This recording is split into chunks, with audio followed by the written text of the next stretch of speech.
Anderson. Long, long ago, in a faraway land, there lived a very selfish and pompous emperor. And now I'll have my meal. He had a gluttonous appetite and gulped down everything he ate.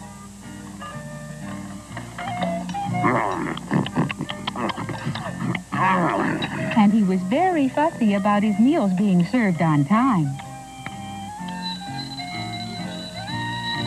Oh? Do you know what time it is?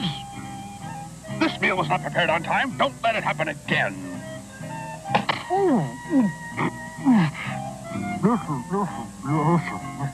But he was most pompous about his clothes. He had hundreds of very fancy outfits and loved to wear them all. He would spend hours in front of the mirror admiring his beautiful wardrobe. He spent so much time and money on his clothes that he had little left to give to his loyal subjects. One day, two strangers appeared in the kingdom, and they headed straight for the emperor's castle. So this is the castle that pompous and foolish emperor heard so much about. Yeah, this should be a piece of cake. Shall we get on with it, my good buddy? Yeah. Cloth for sale, cloth for sale. Made into the These finest two were not tailors at all. They were swindlers, and they had come to trick the emperor out of a large portion of his gold. The finest suit ever made. Huh? Who will buy a suit made from the finest and most mysterious cloth ever made? What? Did he say mysterious? Well, what are you waiting for? Bring them to me. Yes, sir. And so the two swindlers were led to the emperor's throne room. You say you can actually weave a suit for me of magical and mysterious handsomeness? That's right, Your Highness. A suit so special that only those of an honest nature and a pure heart can see it, right? Uh-huh. Can't even see the buttons. Right? Right.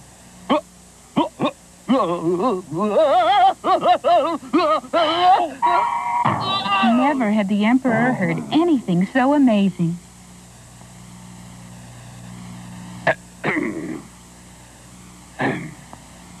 Say, do you think you could make one of those suits for me? I'd certainly make it well worth your while. We need to ride it. Oh, goody. Oh, goody, goody, goody. And so the two swindlers were led to the weaving room to begin their work. And for the next several days, the sounds of weaving and sewing could be heard from morning till night.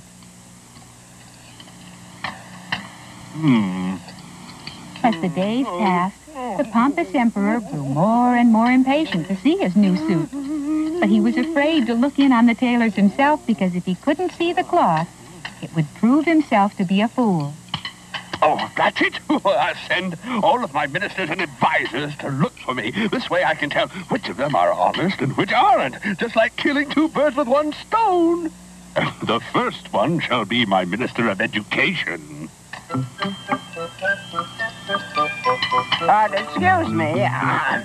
You? Oh, yeah, welcome, welcome. Come right this way. We're making good progress, and we're sure you'll like it. Yes, huh? What? The minister cleaned his glasses, but of course it did no good. There was nothing there to see. Huh? There wasn't a single thread mounted on the loom, but the tailors seemed so sure. Well, what do you think? Have you ever seen cloth so rich and luxurious in your life? Just feel this. The minister didn't know what to think and approached the loom carefully. Of course, there was nothing there. Why, yes. It's quite wonderful. Definitely the softest cloth I've ever felt. Yes. Do you really think so? But the minister didn't want to be called dishonest or proven a fool, so he pretended that the cloth was really there. Well, did you see my new suit?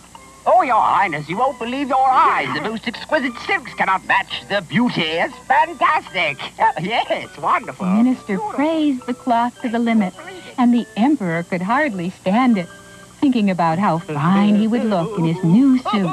Next, the emperor decided to send his chief aide, a young man noted for his honesty and straightforwardness, to check on the tailors and confirm the minister's report.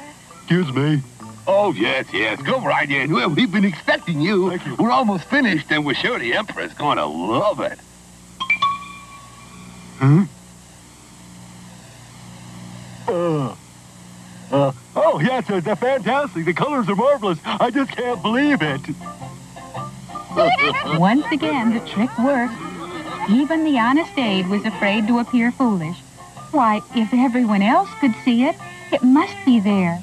And so he, too, returned to the emperor, praising the cloth to the utmost. Phew. Several days passed, and just when the emperor felt he could wait no more... Emperor! Your Highness! Great news! The tailors have finished! At last! Oh, yippee! Oh, boy, I can hardly wait. I'm the happiest little king in the world. Here's your suit, sire. Really? Well, let's see it.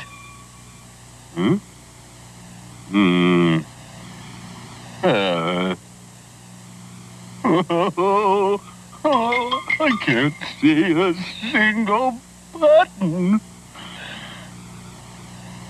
Well, Your Highness, don't you find the suit just as we promised? Why, yes, it is. Definitely the finest suit I've ever laid eyes on. It's better than I dreamed. Well, Minister, give me your opinion. Well, yes, wonderful. It's incredible, yes. Well, why didn't you try it on, sire? Yeah. It had gone too far, and the emperor couldn't turn back now. If everyone else saw it, it must be there. Careful. Well, you have to admit that even though he couldn't see a thing, the emperor went about dressing as though he were putting on the finest silk. Is something the matter? No, I just caught my hand on a loose thread. Excuse me, sire, but don't forget to tie up the front. Oh, of course. Just not used to these new styles. When he was finished, he went to look at himself in the mirror, and mirrors don't lie. He was standing there wearing nothing but his shorts. But the emperor's followers were so loud in their praise of his new suit that the emperor was heartened. It must be there, so he decided to show it off to its finest. It wouldn't be fair to keep all this to myself. Summon the townspeople. Well, I guess some people will believe just about anything, and the emperor and his followers certainly proved that. But was he really going to parade through the streets like that? Surely the townspeople would not be so gullible.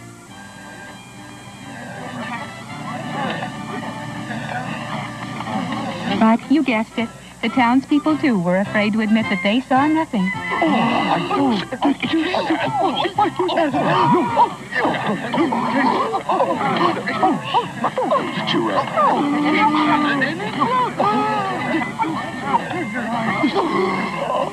Turn your face.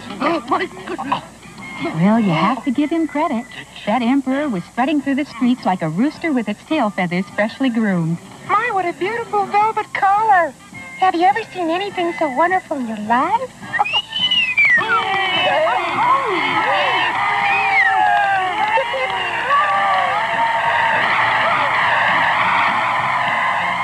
Halfway along the parade route, a young boy had climbed a tree to get a better look at the emperor. When the boy saw the emperor wearing nothing, he couldn't believe his eyes. The emperor doesn't have any clothes on.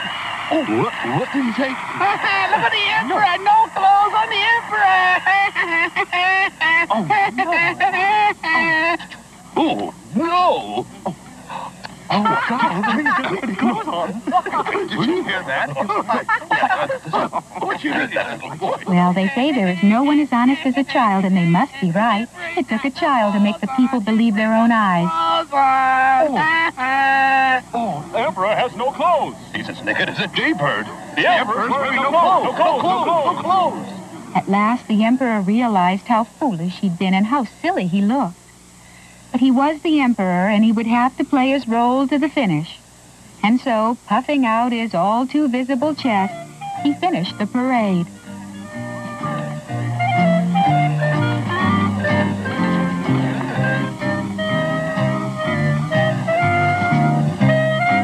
Well, those swindlers really put one over on the emperor.